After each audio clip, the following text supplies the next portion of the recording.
R7 network.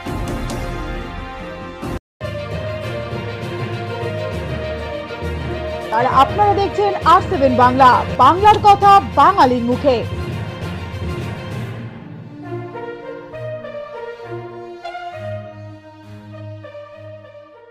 আমি আমার অন্তরে প্রণাম জানাচ্ছি। আজকে পশ্চিম বাংলায় জায়গায় এসে পৌঁছেছে শুধুমাত্র আপনাদের আত্মত্যাগ, আপনাদের সাহসিকতা এবং আপনাদের লড়াইয়ের মধ্য দিয়ে। আজকে আমরা একটা এমন সময় এসে উপস্থিত হয়েছি যে আজকে আপনাদের যে কর্মকাণ্ড, ভারতবর্ষের প্রধানমন্ত্রী এবং ভারতবর্ষের স্বরাষ্ট্রমন্ত্রীদিকে আমাদের যোগী আদিত্যনাথজিকেও এখানে এসে আসতে হয়েছে। ওনারা দেখেছেন আপনাদের লড়াইয়ে ওনারা সামিল হয়ে পশ্চিম বাংলা ভারতীয় জনতা পার্টির ক্ষমতায় আসবে এবং যে স্বপ্ন নরেন্দ্র মোদী, অমিত শাহজি দেখিয়েছেন, বলেছেন যে এই বাংলার ভূমিতে শ্যামাপ্রসাদ মুখার্জি জন্মেছেন, তাই বাংলা যেদিন দখল হবে ভারতীয় জনতা পার্টির যে বৃত্ত ভারতবর্ষের মাটিতে, সেই বৃত্ত সম্পূর্ণ হবে। আজকে সেই দিন এসে পৌঁছেছে। আজকে আমরা এই জায়গায় এসে দাঁড়িয়েছি। অনেক মানুষ আমাদের উত্তরপ্রদেশের প্রধান মুখ্যমন্ত্রী যোগী আদিত্যনাথজিকে অভ্যর্থনা জানানোর জন্য কপ্টারে যে হেলিপ্যাড হয়েছে সেখানে ছুটে গিয়েছিলেন। সেখান থেকে আরো মানুষ আসছে, মাঠ ভর্তি হয়ে যাবে, অনেকটাই ভর্তি হয়ে গেছে। আমি শুধু আপনাদের কাছে এইটুকু বলবো যে এলাকায় 35 বছর বামফ্রন্ট শাসন করেছে, বামেদের এমএলএ গেছে, বিধানসভায় আপনারা প্রতিনিধিত্ব করেছেন, এখান থেকে সিপিএম এর এমএলএ কে পাঠিয়েছেন। তারপর 10 বছর তৃণমূলের এমএলএ বিধানসভায় গেছে। কিন্তু আমরা কি দেখেছি? এই এলাকার কোনো উন্নয়ন হয়নি, এই এলাকার আর্থসামাজিক পরিকাঠামোর কোনো উন্নয়ন হয়নি। গরিব মানুষ গরিবই রয়ে গেছে, আদিবাসী ভাইদের কোনো সমস্যার সমাধান এখানে হয় না। বহু আদিবাসী মানুষ আছে, গরিব মানুষ আছে, যাদের আর্থসামাজিক পরিকাঠামোর উন্নয়নের প্রয়োজন আছে। আমরা গিয়েছি বিভিন্ন জায়গায় প্রচারে, দেখেছি মনোহরপুর, ডিঙ্গাল, সেখানে কাঁচি রাস্তা।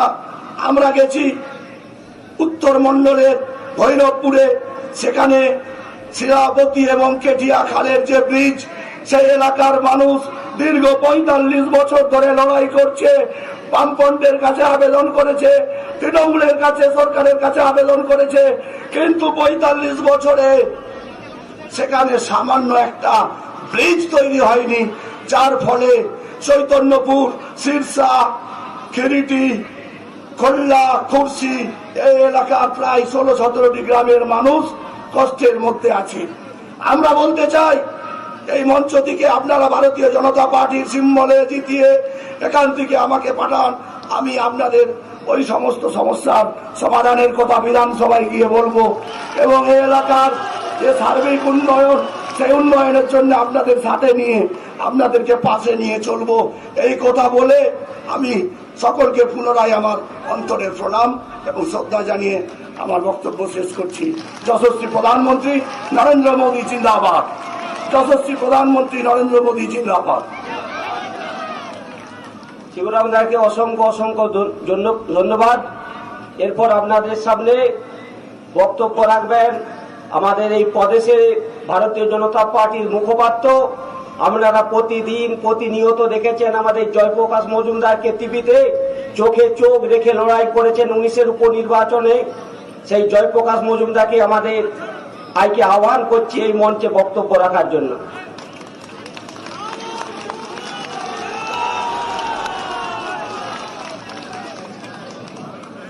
বলুন, ভারত মাতা কি।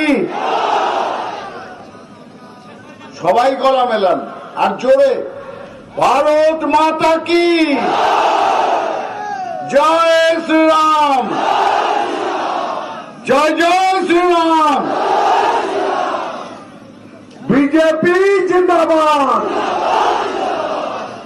জেপি নড্ডা জিন্দাবাদ, নরেন্দ্র মোদী জিন্দাবাদ, যোগী জি জিন্দাবাদ। বন্ধু, সময় এসে গেছে, এবার তৃণমূলকে তাড়ানোর সময়, সোনার বাংলা গড়ার সময়, ভাইপো পিসি রাজ তাড়ানোর সময়, নতুন বাংলা গড়ার সময়। বন্ধু, এই চন্দ্রকোনা বিধানসভা বহুদিনকার পুরনো জায়গা। চন্দ্রকোনা বহু ইতিহাস জড়ানো চন্দ্রকোনা। সেই চন্দ্রকোনা আবার নতুন ইতিহাস করবে। এখান থেকে বিজেপির বিজয় রথ বেরোবে এবং নবান্নতে গিয়ে সেই রথ থামবে। আপনারা অনেক কষ্ট করেছেন, আমার অনেক ভাই বোন বন্ধু এখানে তারা বিনা বিচারে ফলস কেসে তাদের পুলিশ তাদের উপর অত্যাচার করেছে। তৃণমূলের হারমাত বাহিনী, গুন্ডা বদমাইশেরা আক্রমণ করেছে, কিন্তু তারা বিজেপিকে দমিয়ে রাখতে পারেনি। আমাদের দিলীপ বাবু একটা কথা বলেছিলেন, আমার বক্তব্য খুব ছোট্ট হবে, আমি শুধু বলি আমাদের দিলীপ বাবু একটা কথা বলেছিলেন।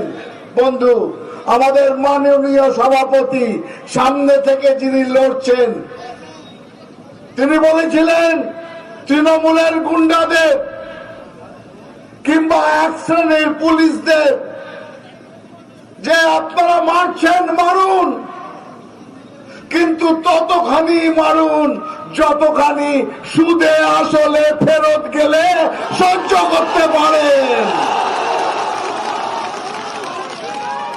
তাই বন্ধু, বিজেপি শান্তির পার্টি, বিজেপি এগিয়ে যাওয়ার পার্টি, বিজেপি উন্নয়নের পার্টি। আমরা হিংসা দিয়ে উত্তর দেব না, আমরা উন্নয়ন দিয়ে উত্তর দেব। আমরা ক্ষমতা দখল করে উন্নয়ন করব। ডবল ইঞ্জিন সরকার চলবে, কেন্দ্রে বিজেপি, মোদিজির বিজেপি, আর পশ্চিমবঙ্গে বিজেপি সরকার, ডবল ইঞ্জিন সরকার চলবে।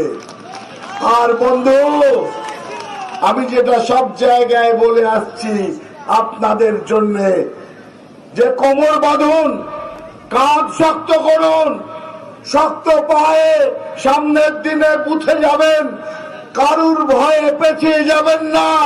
ওই পদ্ম ফুল চিহ্নে ভোট দিয়ে আমাদের প্রার্থী তরুণ তুর্কি নেতা শিবরাম দাসকে জয়ী করে এখান থেকে বিজয় রথ বার করবেন।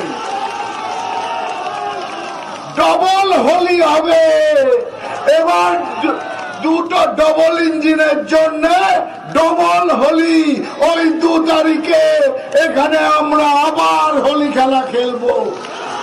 আর বন্ধু, কেউ যদি বাধা দিতে আসে এই আমাদের বিজয় যাত্রায়, এই আপনাদের এগোনোর ইচ্ছেতে, তাহলে বলে রাখি, ওই বাধা দিলে বাঁধবে লড়াই, লড়তে হবে, সবাই মিলে লড়তে হবে, ভাইয়ের মায়ের সাথে একসঙ্গে লড়তে হবে, নতুন সোনার বাংলা করতে হবে। তাই জন্য শুধু আমি একটা স্লোগান দেব, আমার শেষ করার আগে আপনারা গলা মেলাবেন, সবাই মিলে লড়বো, সোনার বাংলা গড়ব। সবাই মিলে লড়বো, সবাই মিলে লড়বো, সবাই মিলে লড়বো, শিবরামকে জেতাবো, সবাই মিলে লড়বো। এইটুকুনি আপনাদের বলে আমি আমার বক্তব্য শেষ করছি। কারণ যার জন্য আপনারা অপেক্ষা করছেন, সেই উত্তরপ্রদেশের মুখ্যমন্ত্রী, আমাদের সকলের প্রিয়, সকলের অধিনায়ক, সামনে থেকে লড়ার লোক যোগীজি আছেন, তিনি আপনাদের সামনে বক্তব্য রাখবেন। বন্দে মাতরম, ভারত মাতা কি। প্রকাশ দাকে অসংখ্য অসংখ্য ধন্যবাদ। এখন আমাদের প্রিয় উত্তরপ্রদেশের মুখ্যমন্ত্রী লক্ষ লক্ষ যুবকের হৃদয়ে যিনি জায়গা করে নিয়েছেন সেই যোগী আদিত্যনাথজিকে আমার এই চন্দ্রকোনা বিধানসভার 4 মণ্ডলের মণ্ডল প্রেসিডেন্ট ফুলের মালা দিয়ে ওনাকে বরণ করে নিচ্ছেন।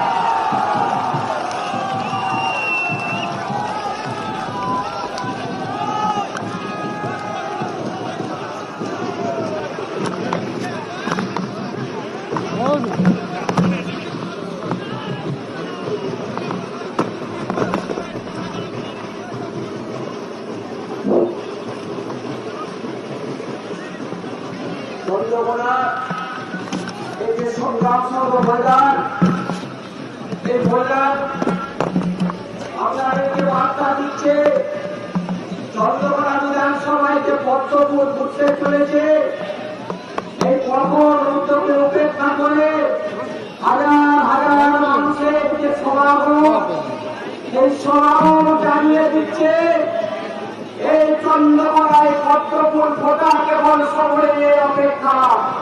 বন্ধু তাই তো পদ্মফুল ফুটবে তো?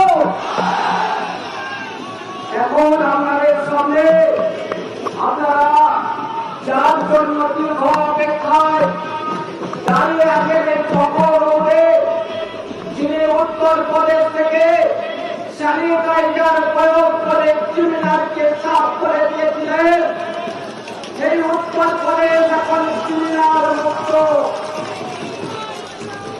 যিনি উত্তরপ্রদেশের লাখো লাখো যুবকের মনের মনসায় জায়গা দিয়েছে, যিনি দীর্ঘ 400 বছরের অপেক্ষার অবসান ঘটিয়ে রাম মন্দির আপনাদেরকে উপহার দিয়েছে, যিনি উত্তরপ্রদেশের ঘরে ঘরে বিকাশ পৌঁছে দিয়েছে, যিনি উত্তরপ্রদেশে অতিথি অলিতে গলিতে নারীদের নিরাপত্তাকে সুনিশ্চিত করেছে, সেই আদিত্যনাথ যোগী, যিনি ভারতবর্ষের একমাত্র দেশসেবক, তিনি আপনাদের সামনে এখন বক্তব্য রাখবেন। উনাকে বক্তব্য রাখার জন্য আমরা ওনাকে আহ্বান করছি। আপনারা এই কঠোর রৌদ্রকে উপেক্ষা করে ওনারা বক্তব্য করুন।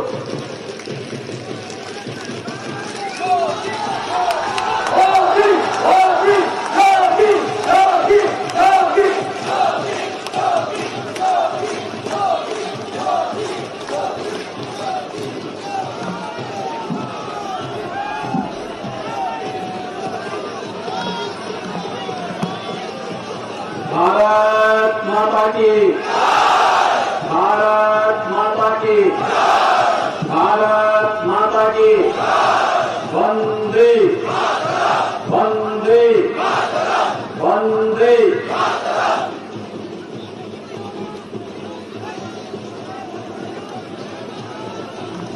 আমি বাংলার পবিত্র মাটিকে প্রণাম করছে যে কান থেকে গুরুবার রবীন্দ্রনাথ टैगोर, नेताजी सुभाष चंद्र बोस, परमहंस रामकृष्ण, स्वामी विवेकानंद एवं और अनेक महान पुरुष বেরিয়েছেন। আমার ভাগ্য যে আমি এই মাটিতে এসে আপনাদের কাছে मंच पर उपस्थित भारतीय जनता पार्टी के प्रदेश के उपाध्यक्ष श्रीमान जयप्रकाश मजूमदार जी, भारतीय जनता पार्टी के जिला के अध्यक्ष श्रीमान तन्मय दास जी, जनप्रिय प्रत्याशी श्री शिवाराम दास जी, जिला महामंत्री राम कुमार डे जी, मनोज पांडे जी, ठाकुर रंजीत दास जी, मानसी चौधरी जी, सनत पढ़ारे जी, जादाब सामंत जी, राजू हरि जी और भारी संख्या में यहां पर उपस्थित भारतीय जनता पार्टी को अपना आशीर्वाद देने के लिए उपस्थित पश्चिमी मेदिनीपुर विधानसभा क्षेत्र से जुड़े हुए सभी भाइयों बहनों, मैं मर्यादा पुरुषोत्तम भगवान श्री राम और भगवान श्री कृष्ण की भूमि से परमहंस राम कृष्ण की इस पावन भूमि पे आया हूं। बंगाल की इस धरती को मैं कोटि कोटि नमन करते हुए आप सबका हृदय से अभिनंदन करता हूं।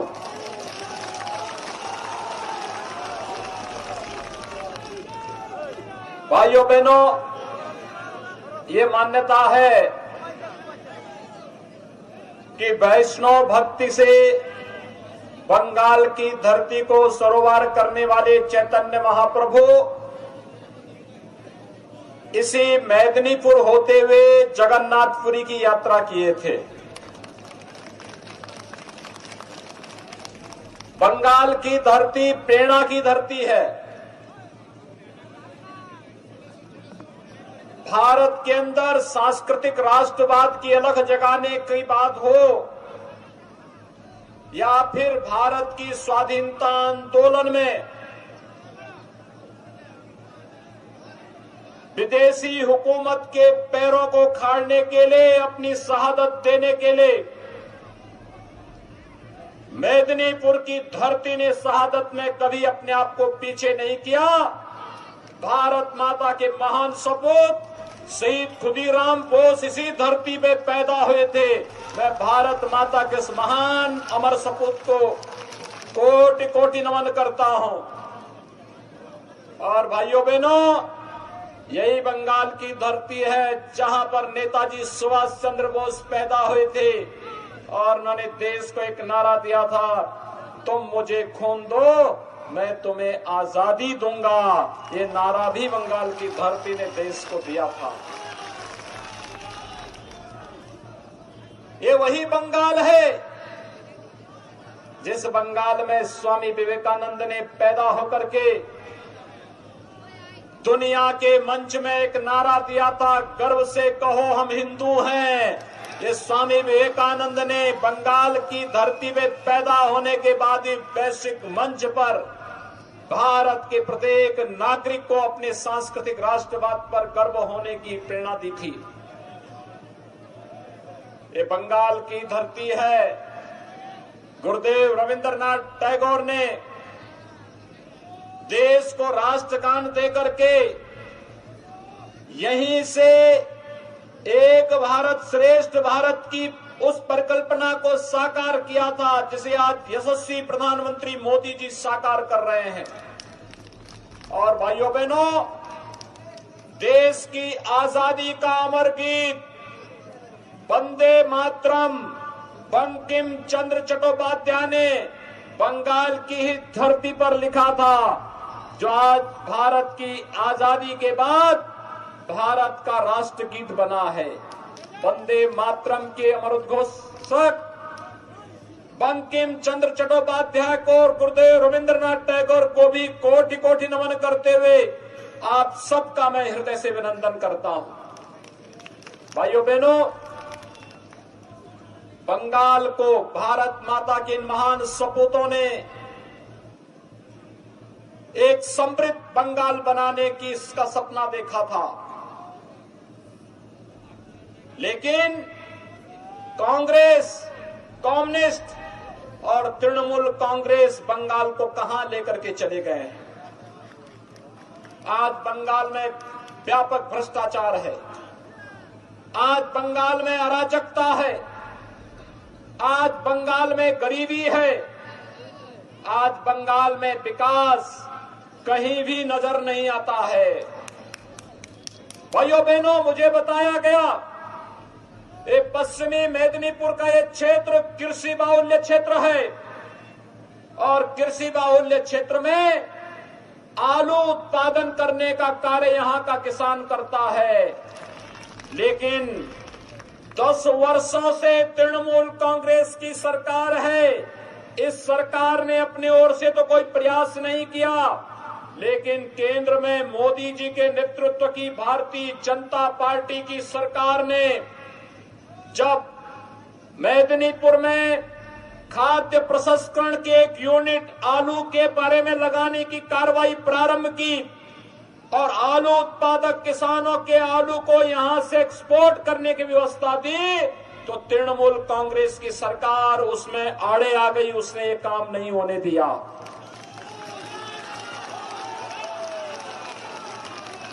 दस वर्षों से तृणमूल कांग्रेस की सरकार बंगाल में है, लेकिन भाइयों बहनों, बंगाल की बदहाली को, बंगाल की गरीबी को दूर नहीं कर पाई। 10 वर्षों में इस तृणमूल कांग्रेस की दीदी की सरकार ने, ममता दीदी की सरकार ने बंगाल में कोई उद्योग नहीं लगने दिया। उद्योग नहीं लगेंगे तो विकास नहीं होगा, नौजवानों को रोजगार और नौकरी नहीं मिलेगी। उन्होंने नहीं लगने दिया, जो उद्योग थे उनको बंद करवा दिया। और भाइयों बहनों, एक तरफ उद्योग नहीं लगने देंगे, दूसरी तरफ तृणमूल कांग्रेस के गुंडों की गुंडागिर्दी और भ्रष्टाचार के नए नए उद्योग फल फूल रहे हैं। हर योजना में तोलाबाजी, हर योजना में उनकी लूट खसोट बंगाल के अंदर देखने को मिल सकती है। उत्तर प्रदेश में भारतीय जनता पार्टी की हमारी सरकार 4 वर्ष से है और 4 वर्ष में हमने 40 लाख गरीबों को प्रधानमंत्री आवास उत्तर प्रदेश के अंदर उपलब्ध करवाए हैं।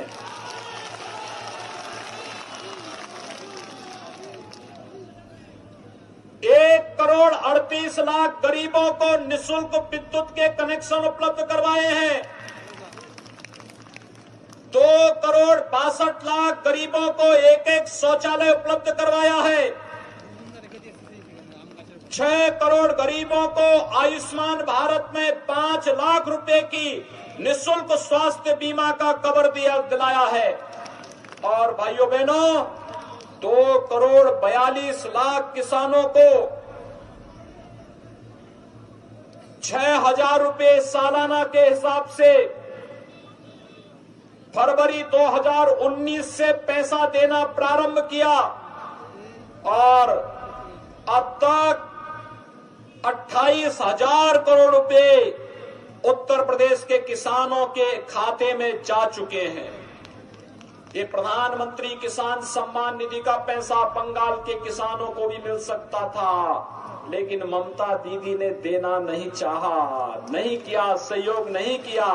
यहाँ का किसान उससे वंचित है। ममता दीदी का विकास तो अजीब सा है। वे यहाँ गरीबों को आवास नहीं देना चाहती, गरीबों को शौचालय नहीं देना चाहती, गरीबों को स्वास्थ्य बीमा का कवर नहीं देना चाहती, मछुआरों को आवास नहीं देना चाहती, प्रधानमंत्री किसान सम्मान निधि का लाभ किसानों को नहीं देना चाहती है। और तो और यहां पर वो रेलवे लाइन नहीं बिछने देती है, यहां पर हाईवे नहीं बनने देना चाहती है, AIIMS, IIM, IIT, medical college इसका निर्माण नहीं होने देना चाहती है। वह केवल चाहती है, भाजपा कहती है सबका साथ सबका विकास का, और ममता दीदी कहती है कि मेरा विकास और तृणमूल का विकास हो, बाकी किसी का विकास न हो।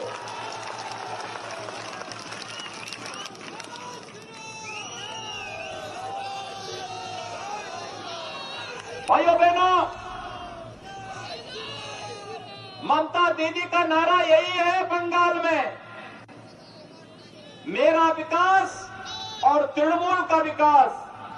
भाजपा का नारा है सबका साथ सबका विकास का, और भाजपा इसीलिए तो कह रही है कि भाजपा को बंगाल के अंदर मौका दीजिए, भारतीय जनता पार्टी घुसपैठ की समस्या का समाधान करके रख देगी। घुसपैठ बंगाल के अंदर नहीं होने देगी। भारतीय जनता पार्टी को मौका दीजिए। जो लोग दुर्गा पूजा को प्रतिबंधित करते हैं, मां सरस्वती की पूजा को प्रतिबंधित करते हैं,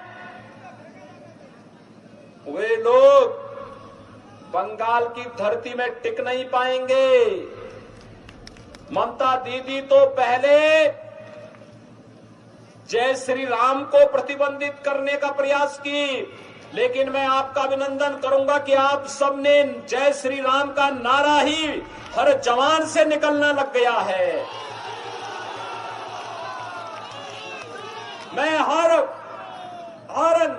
यहां के नौजवान के मुंह से, हर बुजुर्ग के मुंह से, हर माता और बहन के मुंह से जय श्री राम का नारा इस समय सुन रहा हूं। यही तो राम की महत्ता है।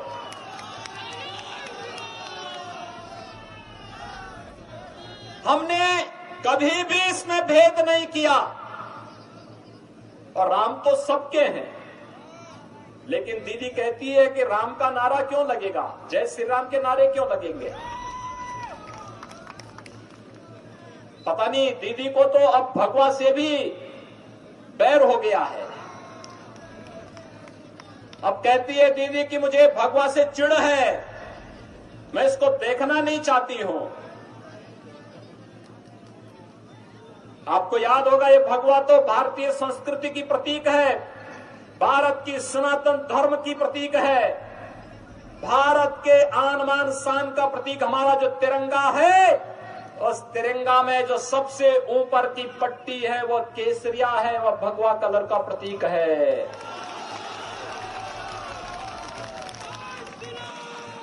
यही बंगाल की धरती है, रामकृष्ण परमहंस और स्वामी विवेकानंद की धरती है। स्वामी प्रणवानंद ने इसी धरती से उद्घोष करके भारत के सनातन हिंदू धर्म की रक्षा का आह्वान प्रत्येक भारतवासी से किया था। और भाइयों बहनों, यही बंगाल की धरती है। आज ममता दीदी पहले जय श्री राम पे रोक लगाती है, फिर भगवा कपड़े से चिढ़ती है, और अब तो कहती है कि दुर्गा पूजा भी नहीं होने देंगे। मुझे याद है 2 वर्ष पहले उन्होंने दुर्गा पूजा को रोकने का प्रयास किया था। उत्तर प्रदेश में भी एक साथ दुर्गा पूजा की अष्टमी की तिथि और मुहर्रम की तिथि पड़ी थी। उत्तर प्रदेश में मैंने इस बारे में कहा था, मैंने कहा दुर्गा पूजा होगी और दुर्गा पूजा को रोकेंगे नहीं। जगह जगह दुर्गा जी के पंडाल लगाए गए, पूजा हर जगह हुई थी। और फिर कोलकाता हाई कोर्ट को कहना पड़ा था कि अगर उत्तर प्रदेश में दुर्गा पूजा हो सकती है तो बंगाल में क्यों नहीं हो सकती है।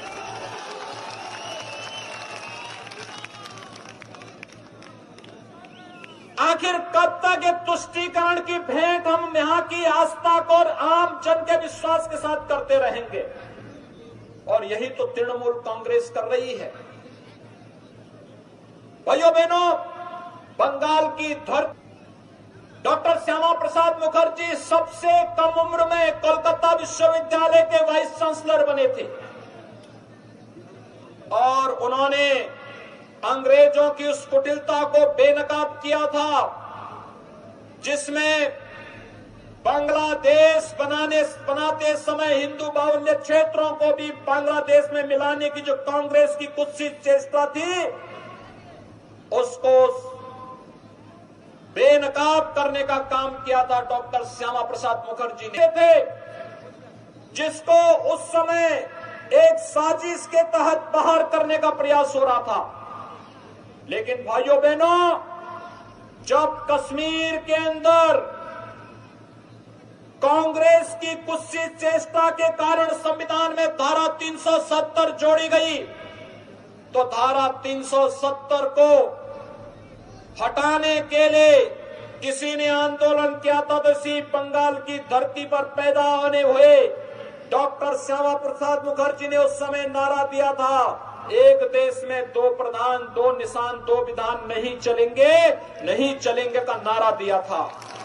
और आज डॉक्टर श्यामा प्रसाद मुखर्जी के सपने को साकार किया है देश के यशस्वी प्रधानमंत्री श्री नरेंद्र मोदी जी ने, देश के गृह मंत्री श्री अमित शाह जी ने, जिन्होंने कश्मीर में धारा 370 को हमेशा के लिए समाप्त कर दिया। आज अगर मेदिनीपुर का नागरिक जम्मू कश्मीर में जमीन खरीदना चाहेगा, प्रधानमंत्री मोदी जी ने आपको यह अधिकार दे दिया है कि आप जम्मू कश्मीर में जाकर के भी अपने लिए जमीन खरीद सकते हैं। हमारे लिए एक भारत श्रेष्ठ भारत, और भारत का प्रत्येक नागरिक भारत माता का सपूत है। हम उसके साथ कोई भेदभाव नहीं कर सकते हैं, कोई भेदभाव नहीं कर सकते हैं। 500 वर्षों से कांग्रेस की कुटिल नीति के कारण अयोध्या में राम मंदिर के लिए हिंदू जनमानस जिस आस के साथ संघर्ष करता था, उसको कांग्रेस और उसके सहयोगी दल पूरा नहीं होने देते थे। आज आपने देखा होगा, प्रधानमंत्री मोदी जी बने, सभी बाधाओं को दूर कर दिया गया। 5 अगस्त 2020 को प्रधानमंत्री मोदी जी ने अयोध्या में भगवान राम के भव्य मंदिर निर्माण का शुभारंभ भी कर दिया है। अयोध्या में भगवान राम का भव्य मंदिर निर्माण कार्य आज युद्ध स्तर पर आगे चल रहा है। भाइयों बहनों, अयोध्या में भगवान राम का मंदिर भारत की सनातन आस्था का प्रतीक है, भारत का राष्ट्र मंदिर है। देश और दुनिया का हर श्रद्धालु जब अयोध्या में आएगा, भगवान राम का तो दर्शन करेगा ही, साथ साथ अयोध्या में भारत सेवाश्रम संघ, रामकृष्ण मठ और साथ साथ चैतन्य महाप्रभु के भी दर्शन आपको अयोध्या जी में भी उसी प्रकार से होंगे जैसे बंगाल की धरती पर होते हुए दिखाई देते हैं। हमने तो कोई भेदभाव नहीं किया। बंगाल की धरती पर स्वामी विवेकानंद पैदा हुए, लेकिन राष्ट्रीय स्वयंसेवक संघ के एक प्रचारक ने स्वामी विवेकानंद की शिला स्मारक का निर्माण कन्याकुमारी में करने का कार्य किया था। कन्याकुमारी तमिलनाडु में है, आप जाइए, आज वहां का एक प्रमुख पर्यटन केंद्र के रूप में, प्रेरणा केंद्र के रूप में विवेकानंद शिला कन्याकुमारी के अंदर बनी हुई है। हमने तो पूरे देश को जोड़ने का कार्य किया है, और ये चुनाव हमारे लिए केवल सत्ता परिवर्तन का माध्यम नहीं है, ये चुनाव हमारे लिए बंगाल के नौजवानों को रोजगार देने का माध्यम बनेगा। ये चुनाव हमारे लिए यहाँ के हर नागरिक के जीवन में खुशहाली लाने का माध्यम बनेगा, किसानों के जीवन में खुशहाली लाने का, महिलाओं के जीवन में खुशहाली लाने का, और बंगाल को सोनार बंगाल की प्रधानमंत्री मोदी जी की परिकल्पना को साकार करने के लिए यह चुनाव हमारे लिए एक महत्वपूर्ण चुनाव है। बंगाल की अस्मिता, बंगाल के समृद्ध बंगाल के रूप में, सोनार बंगाल के रूप में बंगाल को आगे बढ़ाने का एक अभियान है, और उस अभियान में आप सबको सहभागी बनाने के लिए आज हम सब आपके बीच में आए हैं। मैं आप सबसे अपील करूंगा, भारतीय जनता पार्टी ने श्री शिवाराम दास को अपना प्रत्याशी बनाया है। भाइयों बहनों, श्री शिवाराम दास के समर्थन में आप सभी लोग हैं, सभी लोग हैं। शिवाराम दास को सभी समर्थन करेंगे। दोनों हाथ लाकर मेरे साथ बोलेंगे, दोनों हाथ जहां तक मेरी आवाज जा रही है, पीछे भी